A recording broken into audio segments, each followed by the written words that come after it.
Be inspired, informed, and up to date. Tune in to TRAXX Momentum interview feature of the day at 11:15 a.m. Join us as we speak to our panel of guests on various topics. Health on TRAXX on Monday. Tuesday, Spectrum. Wednesday, What Matters? Face to face with our guests on Thursdays. And on Friday, tune in to W Talk. TRAXX Momentum, Monday to Friday, 10 a.m. to 2 p.m. only on TRAXXfm. Here to talk more about this and to give us some details. We pass through gamma rays along the difference between KWAP and KWS. Tips for us to choose the best telco package to avoid money being misspent.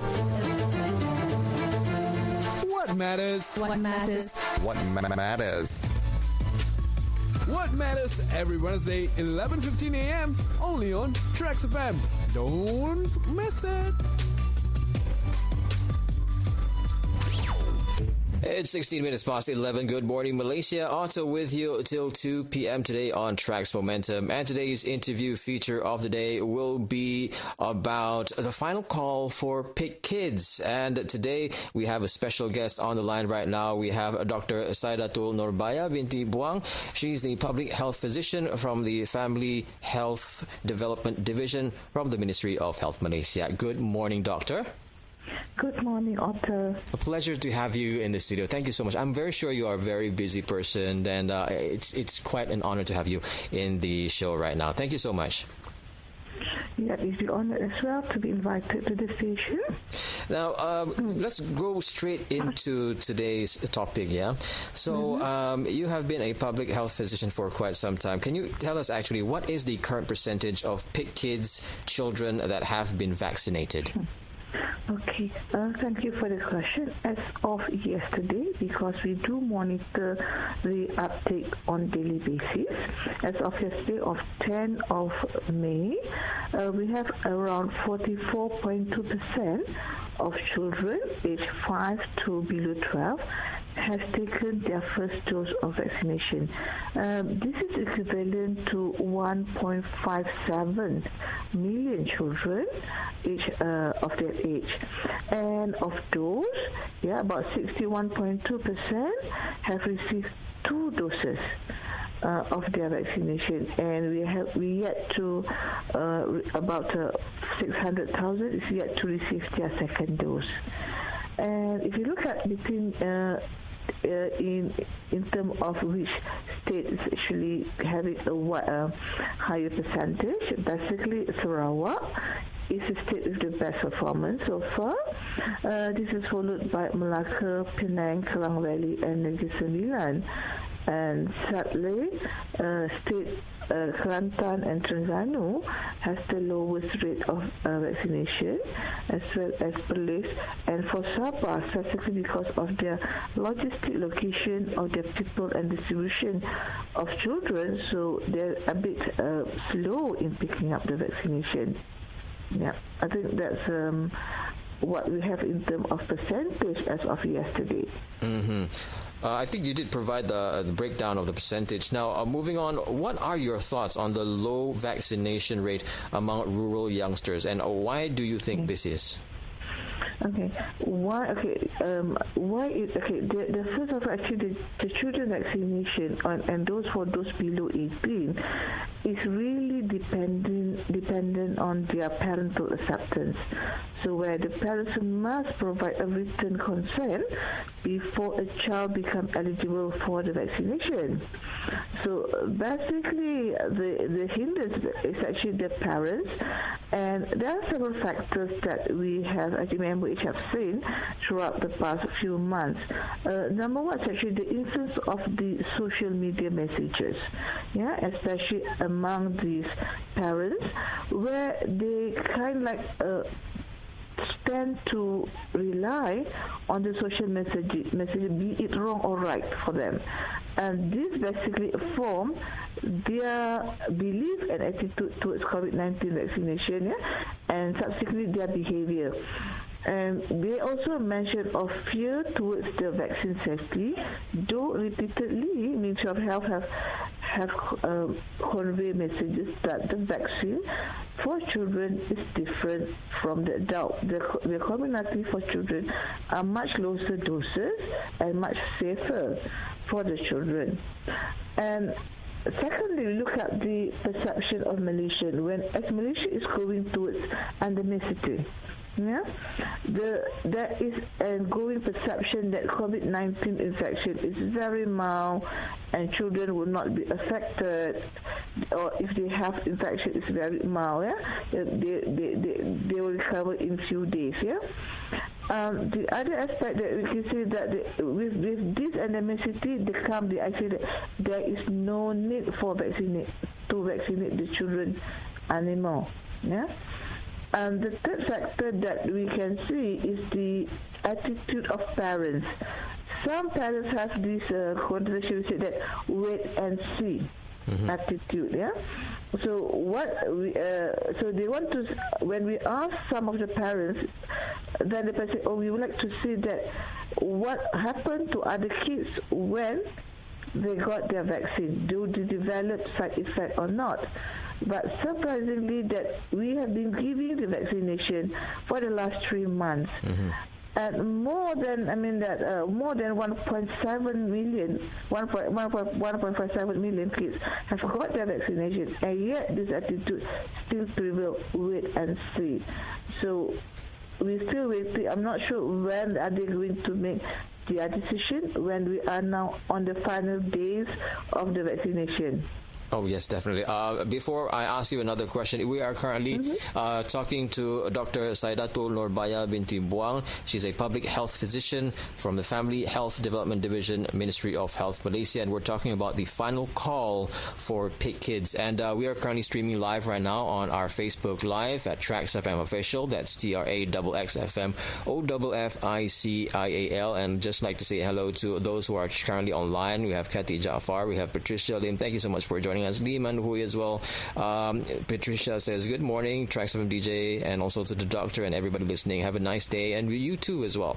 We have also Suresh Raghavan. Thank you so much for watching. Now, we are currently talking to Dr. Saidatul Norbaya binti Buang with regards to the final call for PICkids. And before we bring on the break, Doctor, I'd like to ask you this simple question with regards to the same question which you just answered. The PICkids program is due to end on May 15th. So, and we are 4 days away from the deadline. So what happens after it's all over? What happens if they register on the particular day?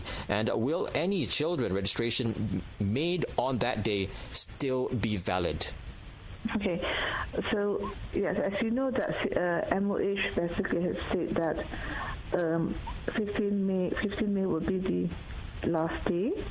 So what it meant that after 15 May, the vaccination will be stopped through PICkids. I mean that MOH would not offer any more Comirnaty or even corona vaccine for children who have reached age 5 years old. So now you ask the question that what happened to children who want to register. So at the moment we say that just walk in to the nearest vaccination center and get your child vaccinated. Do not wait until 15th of May. So basically they do not need to register. They can actually walk to call or find out the nearest vaccination center to their house and then walk and get their vaccination. Because as of 8th of May, the registration for vaccination has been closed. Oh, so it's just more of a walk-in straight to the area and just register yourself there and just get your vaccine. Exactly. It's better if actually they call the center because we are afraid of actually in the last days, probably then parents would rush to get the vaccination So better call and see whether the vaccine stock is available or not at the site that they want to go. All right, so we're currently talking to Dr. Saidatul Norbaya binti Buang, the public health physician from the Family Health Development Division from the Ministry of Health Malaysia, and we're talking about final call for PICkids. Now we're going to have a little short break, Doctor, so we'll be right back with that, so stay tuned. For now, I have Delilah, Florence, and the Machine right here on track. Stay tuned.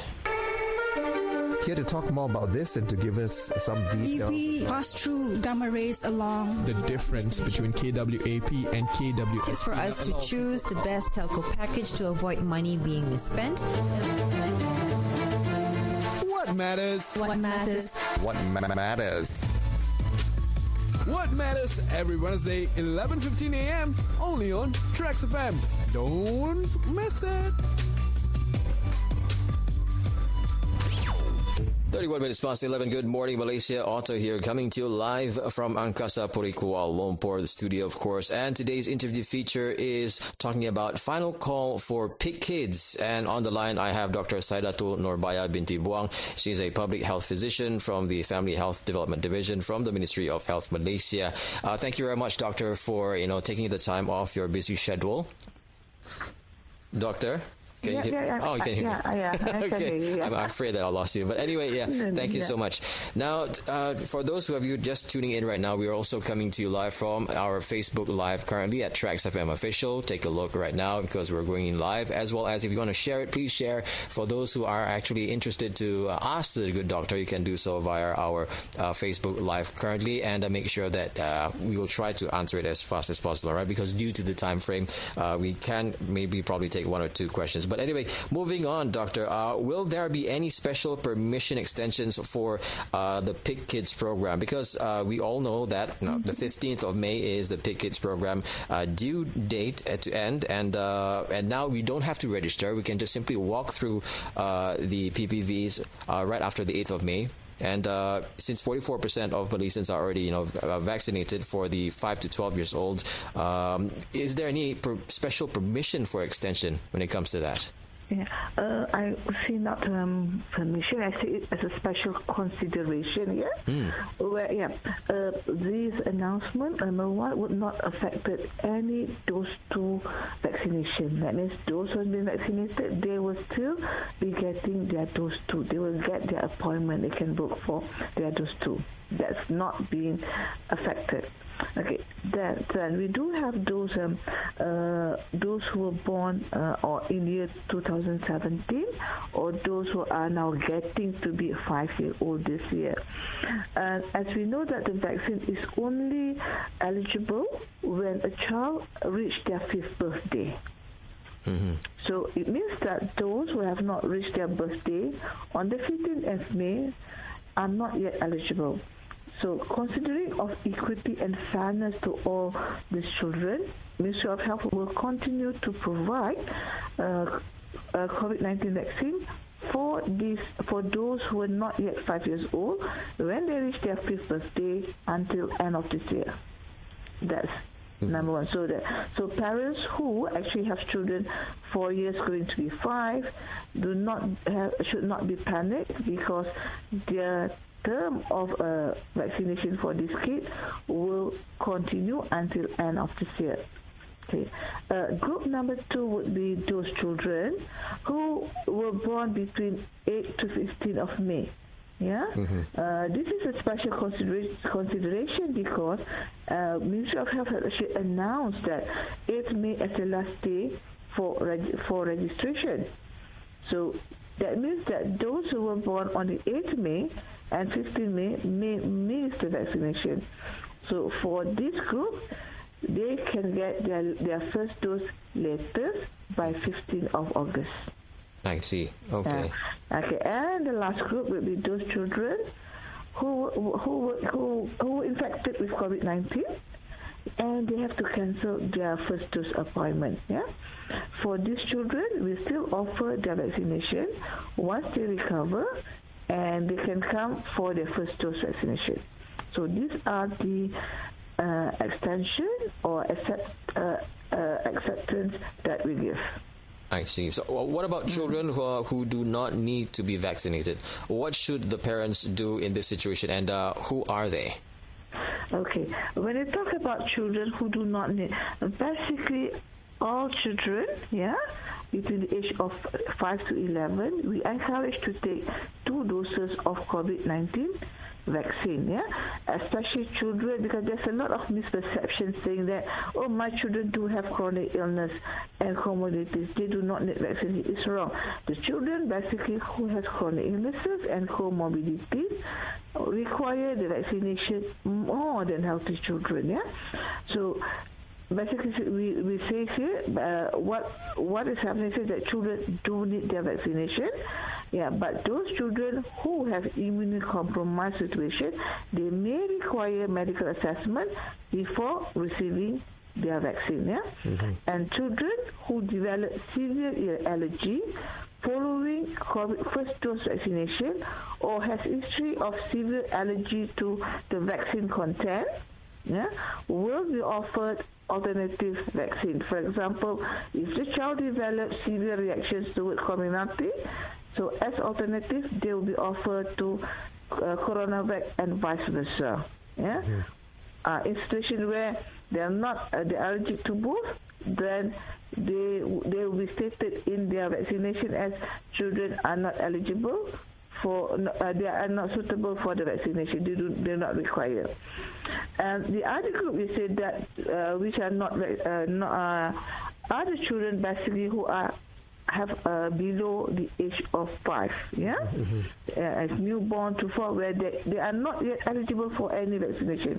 These children basically, they really need protection from people surrounding them.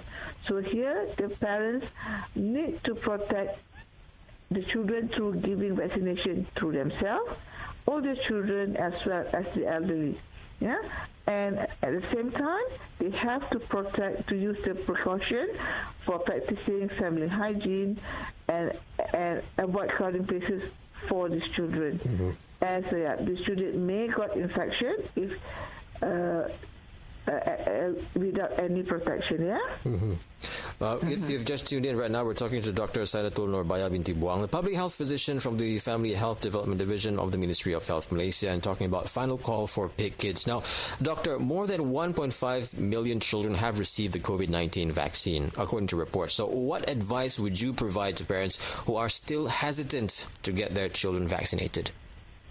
Okay, we know that we still have about 1.5 million parents basically have not made their decision for their children, So they need to understand that COVID-19 infection is not a joke. Children may develop severe infection and landed up as MISC or multi-system inflammatory syndrome in children. And children who basically have this condition will need hospitalization. Some of them need to go to ICU, even ventilated, and there are also children died because MISC. So parents need to make their decision fast before the last day. So if by listening to this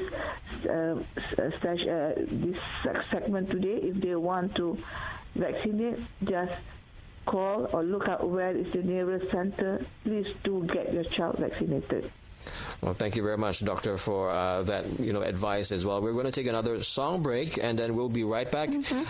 For now, we've got a few questions as well. But if you feel that you want to ask the good doctor, you can do so via our Facebook Live right now at TRAXXfm Official, TRAXXfm OFFICAIAL. So we're talking to Dr. Saidatul Norbaya binti Buang, the public health physician from the Family Health Development Division of the Ministry of Health Malaysia, and talking about final call for PICkids. So now we're going to take a short break, and then we'll be right back with the good doctor, so stay tuned.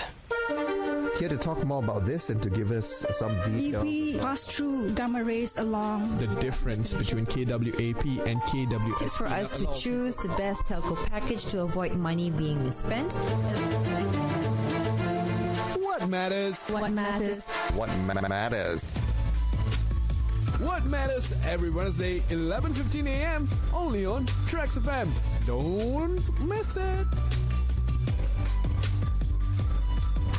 Good morning, Malaysia. Otto here, coming to you live from Angkasa Puri, Kuala Lumpur. And today's interview feature is with Dr. Saidatul Norbaya binti Buang. She's the public health physician from the Family Health Development Division of the Ministry of Health Malaysia. And we're talking about the final call for PICkids. So thank you very much, Doctor, for taking the time. We are a bit overboard with the timing, but thank you so much for, staying till this particular time. Moving on to our next question, right? So we know how vaccination is crucial for our children. So how severe are the effects of COVID-19 on children, and based on MOH's report of COVID-19 cases among children? Okay.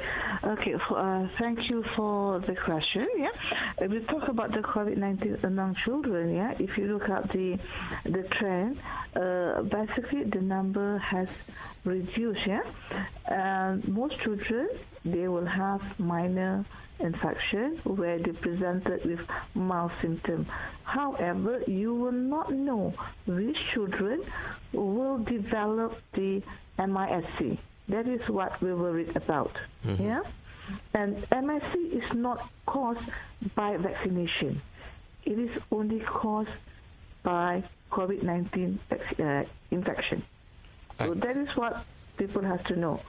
So, because once your child, what happened actually, how severe it is actually when the child got MISC, yeah, the child may have inflammation in their lungs, resulting the child cannot breathe and can affect their heart, their brain, and other organs. And we do not want their organs to fail, and failure of organ, of course, will lead to death. Yeah, the numbers are not that many, but if you remember, there's one case recently, that 11-year-old child, yeah, who got MISC and died in one of our hospitals. It's sad because the child has a long way to go, basically, and you do not want to lose our loved one because that's not protecting them from the vaccine, from the infection. Yes, definitely. Looking at our one question over here, which was posted on our Facebook Live right now by Frank Joe. He says, good morning, Otto. My 14-year-old daughter's second dose is on the 8th of June. Question number one, do I need to pay for the second dose since it's in June? Second question is, can I continue to bring her to the same PPV on the 8th of June? So thank you very much, Joe, for that. So, Doctor, can you answer that? Okay, thank you. I think that, Joe, I have to say that sometimes probably the MOH has a lot of jargon. Okay, now, when we talk about children, it is 5 to below 12. But his daughter is 14 years old, and this is called as the adolescent age group, which is actually 12 to 17-year-old group. So her daughter would not be affected by this announcement at all. I see. Okay. So what? Okay. The question that yes, she will have her vaccination on the second dose. He do not have to pay. Yeah, because the topic is only for the PICkids. Yeah, for the adolescent, it will continue. He does not have to pay. But for the second question, because of actually now there's a lot of closure of vaccination centers, the PPVs. So now we encourage him to actually need to go to the his Saidatul and then do a booking for second dose for his daughter. I see. Okay. Yeah. Right. Then because the PPV that he have gone before probably has been closed. Yeah, we do not want him to have hassle of going to the old PPV, find out that it's closed. So rather than actually we encourage him now to do a booking through my Saidatul app for the second booster dose, and then he can select the PPV which is nearer to him and book the time, date, and place as what he required this time. Okay, I hope that actually answered your question, Frankie. Thank you so much. And a quick hello to Thomas Kurun, Jayaraj Subramaniam, and Balagan Virapan, as well as Liman Hoy. Thank you so much for joining our Facebook Live right now. But anyway, thank you very much, Doctor. One final question before we let you go. Do you have any advice for the general public when it comes to this? Okay. one thing that I would like to emphasize here for those who have not, for parents who have not made their decision, please know that the community pediatric dose is not similar to the adult vaccine. Yeah, the amount of vaccine given to the children is a much smaller dose, and it is tailored to the children's age. Yeah, so we do, from our real data, we know that number of children getting side effects due to COVID-19 vaccine is far much lower than adults. So please think carefully. Take this opportunity to vaccinate your kid while PICkids is still open, yeah? Okay. And then choose to vaccinate and protect rather than choose your child to be infected. Thank you so much, Doctor, for that advice. Also for your time. So once again, we are talking to Dr. Saidatul Norbaya binti Buang, the public health physician from the Family Health Development Division of the Ministry of Health Malaysia, talking about final call for PICkids. Once again, thank you so much, Doctor, for your time. Have a great day ahead of you, yeah? Okay, thank you, Otto. You too.